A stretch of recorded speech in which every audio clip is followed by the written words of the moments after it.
आज हम आप लोग के सामने बात करेंगे ग्लोबल हंगर इंडेक्स 2022 के बारे में।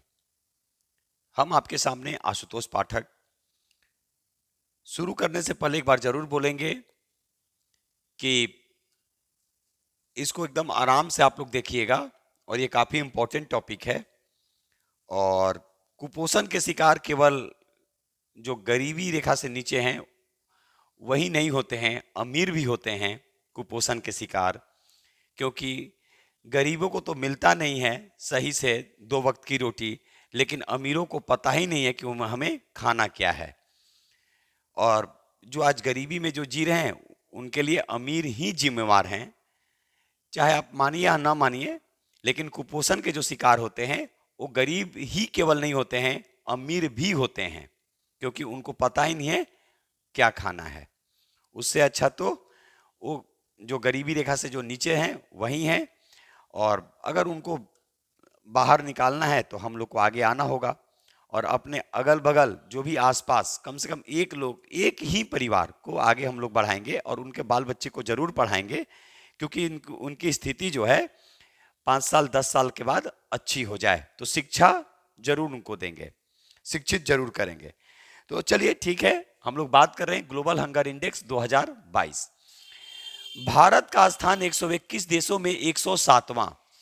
अब अगर कंपेयर की बात करेगा कि 2021 में भारत का पोजीशन क्या था, तो 116 देशों में 101वां था, यानी 6 पैदान हम लोग नीचे चले गए हैं।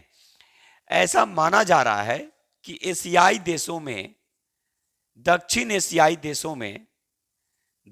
एशियाई देशों में भारत की स्थिति काफी खराब है और यह विवाद का विषय बन चुका है, क्योंकि कहा गया कि केवल युद्धग्रस्त जो देश हैं, खासकर अफगानिस्तान, उससे भारत की स्थिति अच्छी है। बाकी जितने भी दक्षिण एशियाई देश हैं उनसे अगर तुलना की जाए तो भारत की स्थिति बेहद खराब है। चलिए देखेंगे निकालते कैसे हैं। GHI के 4 घटक जो संकेत जो हैं, इनमें पहला है अल्प पोषण, दूसरा है बौनापन जिसको स्टंटिंग बोलते हैं, और इसका सीधे प्रभाव जो अपरिवर्तनीय तरीके से जो प्रभाव पड़ता है वो शारीरिक और मानसिक प्रभाव डालता है। याद रखिएगा, ये जो डालता है प्रभाव ना, ये जो प्रभाव डालता है पूरी तरह से अपरिवर्तनीय तरीके से डालता है। कैसे? शारीरिक और मानसिक दोनों तरीके से प्रभाव डालता है। अच्छा, स्टंटिंग का मतलब होता क्या है? तो ध्यान दीजिएगा, इसका मतलब होता है उम्र के हिसाब से कद में कमी। याद रखेंगे, उम्र के हिसाब से कद में कमी को ही स्टंटिंग कहते हैं, यानी बौनापन कहते हैं। तो दूसरा घटक क्या है? बौनापन। पहला अल्प पोषण, दूसरा बौनापन, तीसरा देखेंगे चाइल्ड वेस्टिंग। इसका मतलब क्या होता है? जो तीसरा जो घटक जो रखा गया है वो चाइल्ड वेस्टिंग रखा गया है। तो कद के हिसाब से वजन में कमी, यानी स्टंटिंग और वेस्टिंग का मतलब क्या हुआ? स्टंटिंग का मतलब होता है उम्र के हिसाब से कद में कमी, और वेस्टिंग का मतलब होता है कद के हिसाब से वजन में कमी। ये याद रखेंगे। चौथा है बाल मृत्यु। तो इन 4 घटक को रखा गया है और उसी के हिसाब से देशों की सूची तैयार की जाती है। तो कैसे कैसे क्वेश्चन पूछे जाने की संभावना है, ध्यान रखिएगा।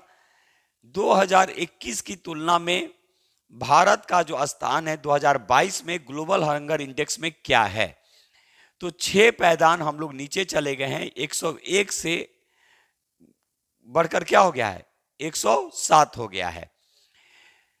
दूसरा जो क्वेश्चन जो पूछे जाने की संभावना है कि दक्षिण एशियाई देशों में भारत का जो पोजीशन है वो बेहद खराब है। केवल युद्धग्रस्त देशों, खासकर अफगानिस्तान से जो है स्थिति भारत की बेहतर है।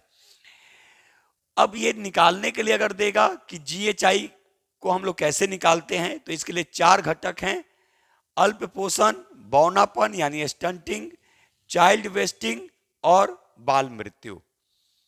तो ये हम आपके सामने रखे ग्लोबल हंगर इंडेक्स से, और ये अप्रैल के दर्पण से हम आपको जहां भी इंपॉर्टेंट लग रहा है करवा रहे हैं। और अप्रैल के दर्पण से जितने भी इंपॉर्टेंट क्वेश्चन है एक बार हम आपके सामने रख भी चुके हैं, उसको भी आप लोग जाकर देख सकते हैं। तो चलिए, एक जरूर हम लोग अपने आसपास प्रयास करेंगे कि कोई भी भूखा न सोए। इसी उम्मीद के साथ आज हम आपके सामने से विदा ले रहे हैं। फिर एक नए वीडियो के साथ बहुत जल्द मिलेंगे। तब तक के लिए अनुमति दीजिए। जय हिंद, जय भारत, भारत माता की जय।